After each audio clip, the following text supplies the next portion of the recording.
Bonjour tout le monde, aujourd'hui on se retrouve pour les sorties du mois de janvier. Ça y est, on va attaquer une nouvelle année et plein de nouvelles sorties arrivent. Allez, c'est parti. Le 4 janvier va sortir Wonderscape de Jennifer Bell aux éditions Delcourt. 3 jeunes adolescents vont passer un portail magique en voulant secourir un chien coincé dans une maison. Ils vont courir de danger car ils vont se retrouver propulsés dans un jeu de réalité virtuelle. S'ils ne parviennent pas à rentrer chez eux avant que ce soit écoulé 52 heures, ils disparaîtront à jamais. Donc c'est une course contre la montre. On va continuer avec les chiens qui perturbent la vie de nos jeunes explorateurs. Le 4 janvier, chez Poulpe Fiction, va sortir Puce Mission Évasion. Donc là, on est encore avec un chien qui va être découvert par Bastien. Et il ne se doute pas que sa vie va basculer à cause de ça. Derrière ses apparences de canidé innocent, Puce est en réalité un robot échappé d'un laboratoire capable de parler et de servir d'un ordinateur et de ressentir des émotions. Mais ses créateurs sont à ses trousses et donc ils vont devoir, Bastien et sa famille, essayer de sauver Puce. Le jeune garçon est prêt à tout pour protéger son nouvel ami et prouver qu'il est bien plus qu'un simple programme électronique. On est toujours avec le 4 janvier, chez Delcourt va sortir Cheat Skill Level Up. Désolée pour l'orthographe, je ne vais pas prononcer le nom de l'auteur, j'espère que vous arriverez à lire sur l'affiche parce que c'est un manga et à chaque fois les mangas c'est compliqué. Donc en raison de son physique peu avantageux, Yuya Tenjo a toujours été victime de harcèlement scolaire. Il ne trouve de répit que dans les moments de solitude dans une maison que son grand-père lui a léguée. Un jour, il tombe accidentellement sur une pièce secrète remplie d'objets de tout genre, mais surtout sur un mystérieux portail. Derrière cette porte, c'est tout un monde de fantaisie qui s'ouvre à lui. Le lendemain, donc le 5 janvier, nous pourrons normalement nous procurer Skyhunter, l'arme secrète de Marie Liu aux éditions de Saxus. La terrible fédération Carranza a conquis de nombreux pays, faisant de Maria la dernière nation libre au monde. Les réfugiés fuient vers sa frontière pour échapper à un sort bien pire que la mort, la transformation en créatures mutantes connues sous le nom de spectres et qui sont envoyées par la fédération pour attaquer Mara. Talin, qui a perdu sa voix et sa maison dans le conflit, a trouvé asile avec sa mère dans ce pays qui la considère comme inférieure. Elle fait malgré tout partie de sa force d'élite de Mara, les abatteurs, chargés de contenir la menace des spectres. Mais au fur et à mesure que le nombre de créatures augmente, la défaite semble inéluctable. Voilà, encore un de Saxus, celui-là, j'avoue, je ne me le suis pas précommandé, donc si je me l'achète, ça sera en brochet. Le 5 janvier va sortir aussi Dragon Assassin, le tome 1, Carmen et le Dragon, de Arthur Slade. Carmen est une tueuse, son arme secrète, un dragon.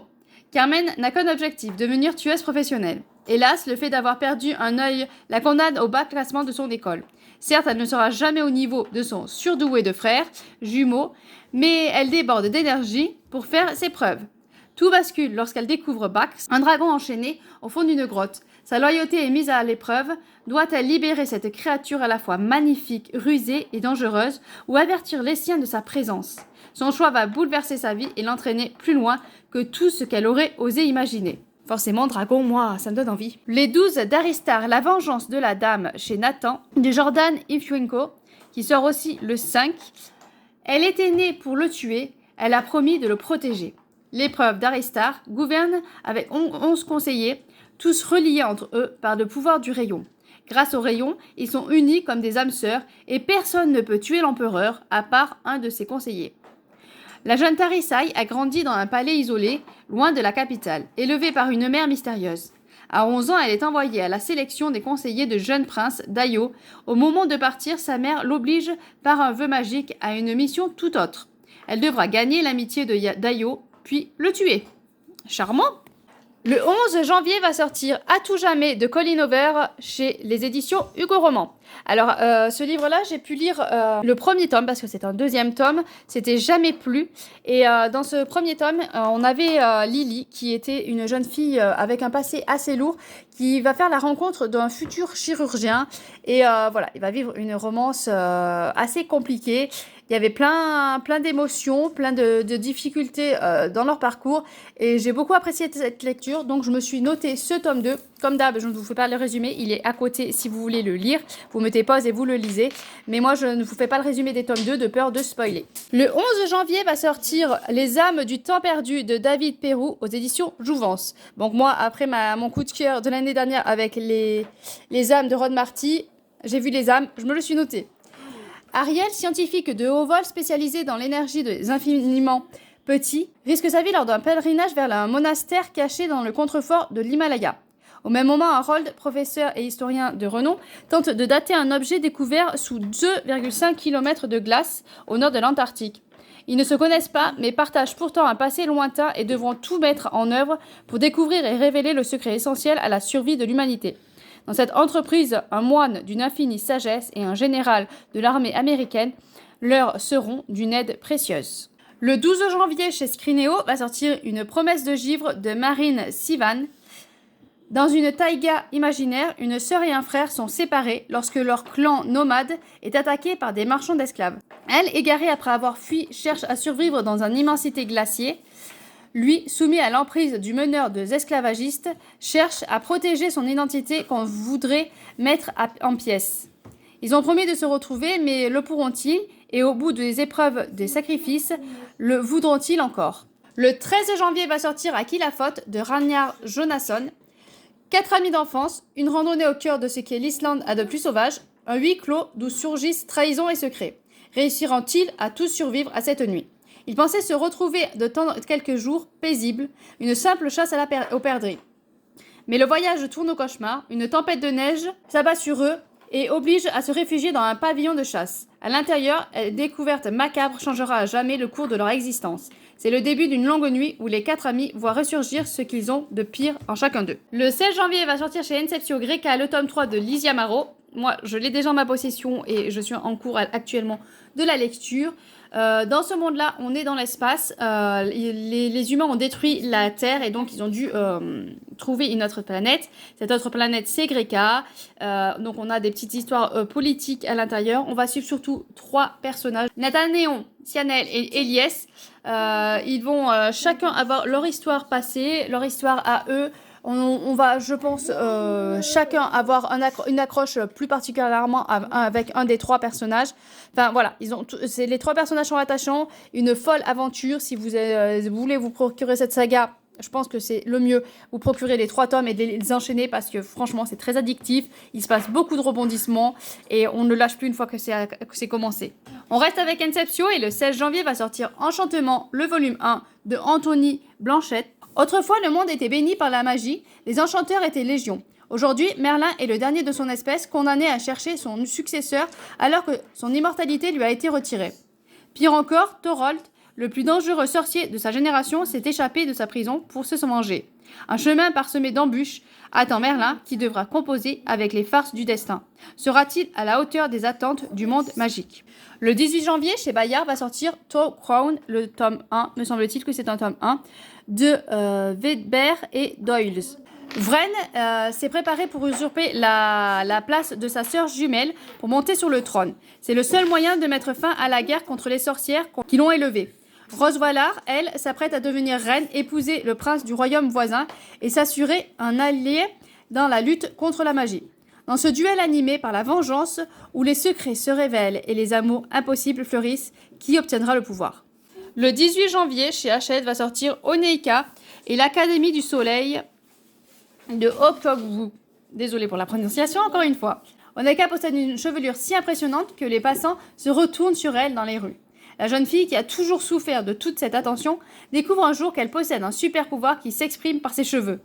Lorsqu'elle l'apprend, sa mère décide de l'envoyer à l'Académie du Soleil au Nigeria afin que sa fille apprenne à gérer ses pouvoirs. Oneika et d'autres jeunes comme elle devront faire face à une bataille épique. Voilà, je vois qu'il sort de plus en plus de romans un peu style... un peu africain, je me trompe pas et si je vexe personne, mais un peu dans ce style-là et je trouve ça vraiment intéressant et je pense que ça peut faire du bien parce que c'est vrai que c'est le genre de livre qu'on ne trouvait pas à mon époque quand j'étais petite. Le 19 janvier va sortir chez Lumen De Lune et de Sang de Erin Daly. Lorsque la lumière de la lune effleure le monde de Catherine se métamorphose.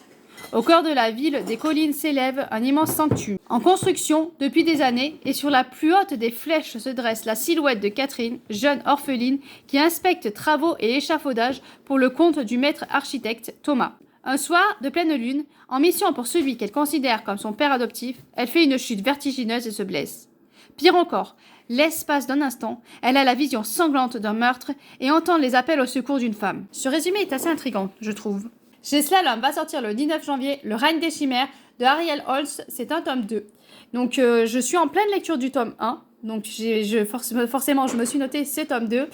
Je vais pas lire le résumé du tome 2 parce que rien que la première phrase déjà, j'ai l'impression que ça spoil un petit peu. Donc dans le tome 1, on va suivre Evie qui va devoir passer des épreuves pour essayer de remplacer la reine. Il y a 4 reines et elle doit remplacer une des 4 reines dont le siège est vacant depuis un petit moment. Et donc elle va passer des épreuves, on va la suivre. Et elle a une particularité, c'est qu'elle est obligée de porter un masque constamment sur elle parce que si elle enlève ce masque, la personne en face devient folle. On l'appelle la belle à mourir, donc la personne en face devient folle à se tuer. Voilà, je vous en dis pas plus, mais ce tome 2, forcément je me le note et il y a de fortes chances que je me l'achète. J'ai noté la sortie d'un manga chez Kiyun qui sort le 19 janvier aussi. C'est Lost Children, le tome 10. Je vois pas beaucoup passer ce manga et je trouve ça bien dommage parce que j'ai beaucoup aimé les 7 premiers tomes. Là, j'attends ma réservation du tome 8 à la médiathèque. J'ai beaucoup aimé. On est avec 2 jeunes garçons qui vont se lier d'amitié, sauf que le problème, c'est qu'ils sont chacun d'une... Je sais pas si on peut dire religion. Exactement, je pense que c'est chacun d'une religion, d'un peuple différent, voilà plutôt. D'un peuple différent, ils vont se lier d'amitié. Sauf que, voilà, ces 2 peuples sont vraiment en guerre. Côté est vraiment très mal traité. Et l'autre jeune a une particularité, c'est qu'il a un œil en moins. Et donc, ça va l'amener dans une religion affreuse. Je vous laisse découvrir cette saga de manga qui est vraiment sublime. Je me suis noté aussi Les Vallées closes de Michael Brun-Arnaud. C'est celui qui a écrit La mémoire de la forêt. Donc là, je crois que c'est un peu plus adulte tout de même. Ça sort le 19 janvier. Chez Robert Laffont. Comment ce monde incolore avait-il eu la cruauté, l'impertinence, la folie de faire naître en son sein un garçon en couleur? Qui peut dire ce qu'il s'est vraiment passé cette nuit où Paul-Marie, employé de mairie, bien sous tout rapport, a recueilli chez lui Enzo, jeune adulte atteint de déficience intellectuelle? Dans ce village reculé de Provence, où les préjugés sont rois et où l'on condamne toute forme de différence, la vérité importe peu. Et Paul-Marie est contraint de se cacher dans le grenier de Claude, sa mère, pour échapper à la vindicte populaire. Encore, je pense, un sujet fort et dur. Une sortie qui avait été annoncée déjà et que finalement a été repoussée le 24 janvier aux éditions LBS, c'est Huis clos de Greg Wenden. Donc là, on est avec 8 convives qui sont enfermés dans un appartement luxueux. 8 personnes sont invitées à une cérémonie de remerciement. Leur hôte, un grand prometteur immobilier, n'est pas présent. Une assistance reçoit les convives. La réception s'annonce très festive. Au centre de la table, il y a une boîte en carton qui porte une inscription « Ne pas ouvrir avant minuit ». L'humour particulier des propriétaires étant notoire, tout le monde s'attend à une de ces faciettes-ci. Quand viendra le moment d'ouvrir le paquet, son contenu fera basculer la soirée dans l'horreur. Donc moi, en fait, j'ai la curiosité de savoir ce qu'il y a dans cette boîte. Chez De Saxus va sortir normalement le 26 janvier. J'espère que cette année, les dates vont être un peu plus respectées. Book of Nights de Holly Black, le tome 1. Donc là, j'ai réussi à avoir la couverture en anglais. Peut-être que depuis, il y a la couverture en français. Donc le titre en français, je ne sais pas exactement. Charlie Hall est une escroc de bas étage. Elle n'a jamais trouvé une serrure qu'elle ne pouvait crocheter, un livre qu'elle ne pouvait voler ou une mauvaise décision à ne pas prendre. Elle a passé la moitié de sa vie à travailler pour ces crépusculiens, des magiciens qui manipulent des ombres afin d'espionner et même tuer les gens. Les crépusculiens gardent leurs secrets avec avidité et pour faire fructifier leur réseau clandestin, ils ont besoin de Charlie. Voilà, moi c'est Charlie m'intrigue beaucoup. Donc, et puis forcément il y a le mot livre dedans, donc ça me tente forcément. Donc voilà pour les sorties du mois de janvier. J'en avais noté beaucoup plus, mais j'ai essayé de réduire au maximum. J'ai réduit à 20 titres. Il en reste déjà pas mal. C'est ceux qui me font vraiment le plus envie. Ce n'est pas ceux que je viens de procurer parce que il est compliqué de tout se procurer. Mais voilà, ça peut peut-être vous aiguiller pour des futurs achats. Sur ce, je vous laisse. Je vous souhaite de bonnes lectures et à bientôt bien sûr.